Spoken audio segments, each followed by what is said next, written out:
మీరు కేసీఆర్, రేవంత్ రెడ్డి ప్రస్తావన తెచ్చారు కదా! నేను వేరే విషయం అడుగుదాం అనుకున్నా. ప్రస్తావన వచ్చింది కాబట్టి, ఇద్దరు ఒక మాజీ ముఖ్యమంత్రి, ప్రస్తుత ముఖ్యమంత్రి మధ్య మీరు ఒక వ్యూహకర్తనే. వ్యూహాలు యేసుకోవడంలో ఎవరి స్టైల్ ఎట్లా అంచనా ఏమిటని మీరు అనుకుంటారు? వాళ్ళ ఆలోచన తీరు ఎట్లా ఉండొచ్చని మీరు మీ పరిశీలన? సుచన్న గారు ఒకటేంటంటే, సరే ఇది రిలవెన్సో కాదో మనకు తెలీదు గానీ, సందర్భం నేను మీరు కూడా అడిగిన అదే అన్నా. దానికి ఎప్పుడైనా ఒక టెక్నాలజీ గానీ, ఒక సైన్స్ గానీ, అది ఒక గుణాత్మకంగా అడ్వాన్స్ అయితా ఉంటది. ఒక నాగలి పోయి ట్రాక్టర్ వచ్చింది, ట్రాక్టర్ పోయి వచ్చింది. ఇది అడ్వాన్స్ ఉంటది. ఏది? ఎలక్ట్రానిక్ నుంచి ఈరోజు మానవ కృత్రిమ మేధ వరకు వచ్చింది. అట్లనే హ్యూమన్ బ్రెయిన్ కూడా అడ్వాన్స్ అయితా ఉంటది. అందుకని మొత్తం రాజకీయాలను చూస్తే కోట్ల విజయభాస్కర్ రెడ్డో, లేకపోతే మరి చెన్నారెడ్డో, లేదా భవన వెంకట్రామ్ లాగా లేవు ఇప్పుడు రాజకీయాలు. అంటే ఇవి అడ్వాన్స్ అవుతూ ఉంటాయి. ఇప్పుడు మనకి తెలంగాణ ఉమ్మడి ఆంధ్రప్రదేశ్లో ఉన్నప్పుడు చంద్రబాబు నాయుడు గవర్నమెంట్. చంద్రబాబు నాయుడు గవర్నమెంట్లో నుంచి, చంద్రబాబు నాయుడు నుంచి సిగలో నుంచి పుట్టినవాడు, చంద్రబాబు నాయుడు యొక్క ఆలోచనకి అడ్వాన్స్ రూపమే రాజశేఖర్ రెడ్డి. రాజశేఖర్ రెడ్డి, చంద్రబాబు నాయుడిని ఇద్దరిని మిక్సీలో వేస్తే తీస్తే వచ్చిందే కేసీఆర్. అంటే అడ్వాన్స్ అవుతూ ఉంది. అంటే చంద్రబాబు నాయుడు పాయింట్ చొక్కా కేసీఆర్లో ఉంటుంది, చంద్రబాబు నాయుడు పాయింట్ చొక్కా కేసీఆర్లో ఉంటుంది, రాజశేఖర రెడ్డి పంచె కూడా కేసీఆర్లో ఉంటుంది, ఎన్టీ రామారావు అభినయం కూడా ఉంటుంది. ఎన్టీ రామారావు గ్లామర్తో అధికారంలోకి వస్తే, అందంతో ఎన్టీ రామారావు అధికారంలోకి వస్తే, అంద వికారంతో కూడా అధికారంలోకి రాగలిగాడు కేసీఆర్. ఇది ఎంత అద్భుతం ఉంది చూడండి. అంటే అంత టెక్నాలజీ కానీ, సైన్స్ కానీ, రాజకీయాలు కానీ అడ్వాన్స్ అవుతూ ఉంటాయి.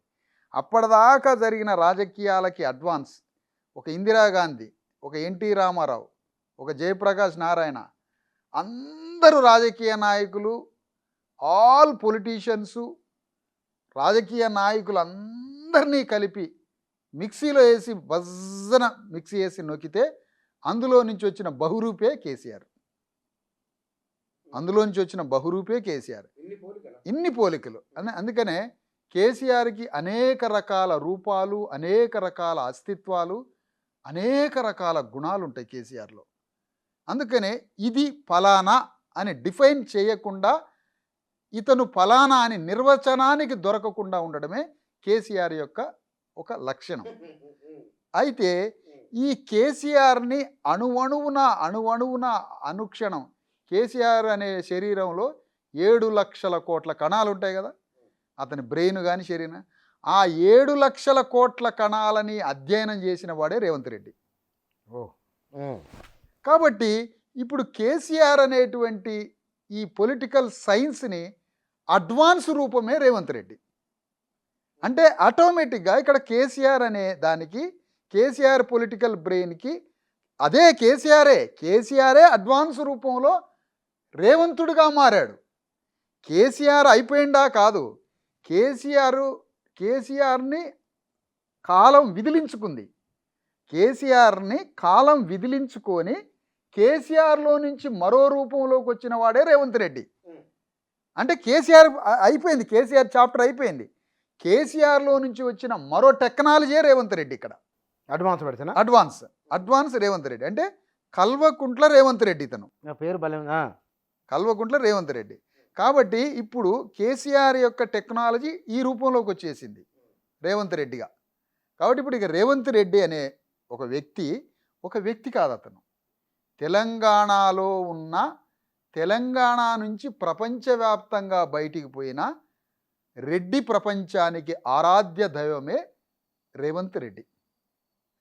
రేవంత్ రెడ్డి అనేది ఒక వ్యక్తి కాదు.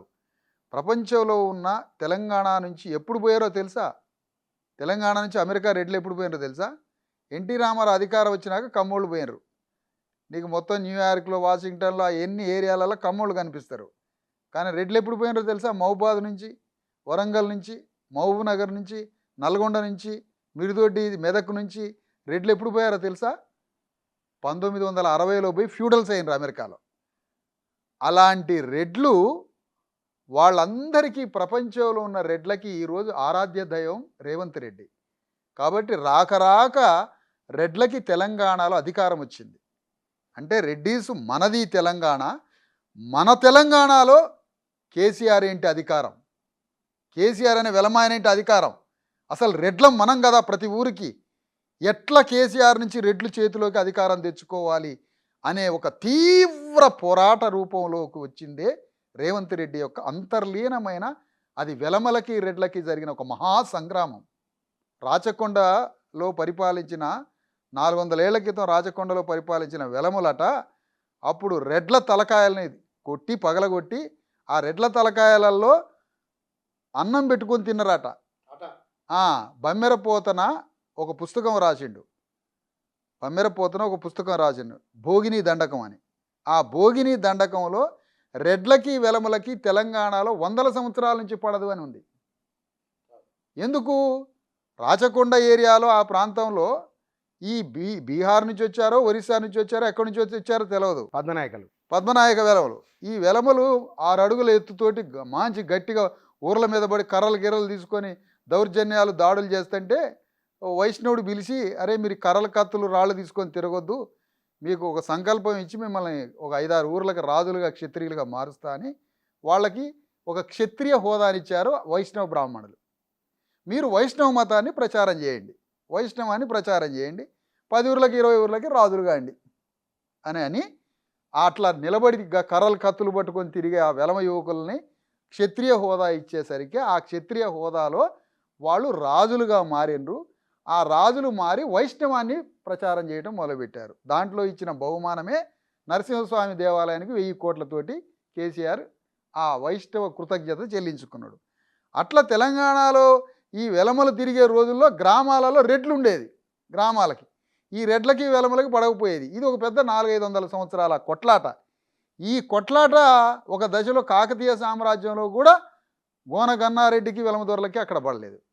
ఈ చరిత్ర మొత్తాన్ని అసలు కేసీఆర్ అనే రాజకీయ చతురతకి కారణం ఏంటి అంటే, ఆయన ఒక ఫిలాసఫర్. కేసీఆర్ ఒక తాత్వికుడు, తాత్విక చింతన అంటే సన్నాసిలాగా కనిపించే ఒక రాజకీయ నాయకుడు, అంటే ఐడియాలజికల్ పొలిటీషియన్. అంటే ఇంత డెప్త్ ఆడి నుంచి వచ్చింది. బాగా తత్వశాస్త్రం చదివిండు, తాత్వికుడు, కల్చర్ని స్టడీ చేసిండు అన్న సంగతి రేవంత్ రెడ్డి తెలిసి, రేవంత్ రెడ్డి కూడా తెలంగాణలో ఉన్న రెడ్ల చరిత్ర, తెలంగాణలో ఉన్న వెలమల చరిత్ర, కేసీఆర్ అనే పర్సనాలిటీ యొక్క ఎవాల్యూషన్ ఎట్లా తయారైంది, ఈ మొత్తం రేవంత్ రెడ్డి పైకి అట్లా కనిపించిన తీవ్ర అధ్యయనం చేసిండు.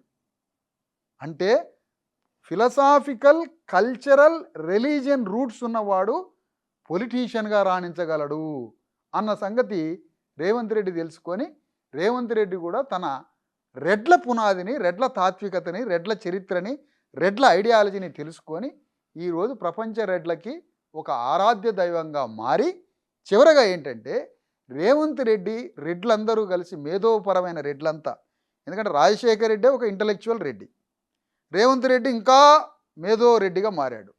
జనరల్గా రెడ్లు తమకున్న భూమి ద్వారా, ఆస్తి ద్వారా, బెదిరింపుల ద్వారా తమ అధికారాన్ని నిలబెట్టుకుంటారు. బుద్ధి బలం ద్వారా అధికారాన్ని నిలబెట్టుకుంది ఒక రాజశేఖర్ రెడ్డి.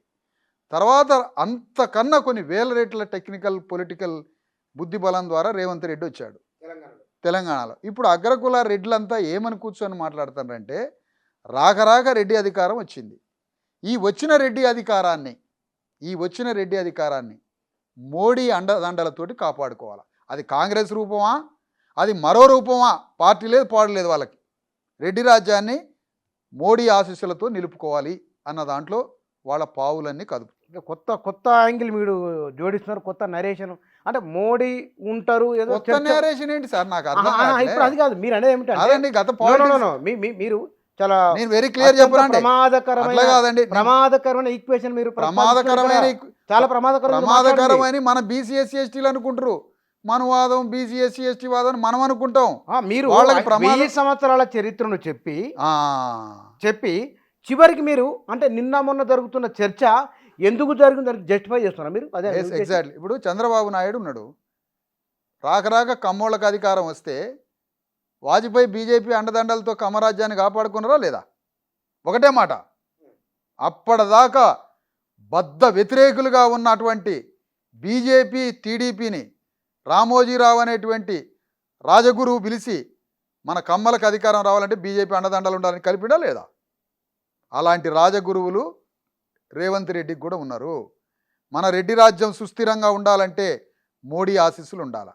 కాబట్టి ఏ రూపంలో కానీ, అది కాంగ్రెసా మరొకట, ఎట్లన్నా కానీ ఎట్లన్నా కానీ రెడ్డి రాజ్యం సుస్థిరం ఓకే, చేసుకోవాలి. ఎందుకంటే ఇవాళ మనం మాట్లాడింది ఆన్ రికార్డ్ ఇది. ఈ మధ్య 4 నెలల కాలంలో 4 నెలల కాలంగా జరుగుతున్న ఒకానొక చర్చకు మీరు సరికొత్త నిర్వచనం ఇచ్చిన నిర్వచనం కాదు, ఎందుకు మీరు దీన్ని రుజువు చేసే ప్రయత్నం కూడా చేసిన మరి అదేమైతే రేపు చూద్దాం.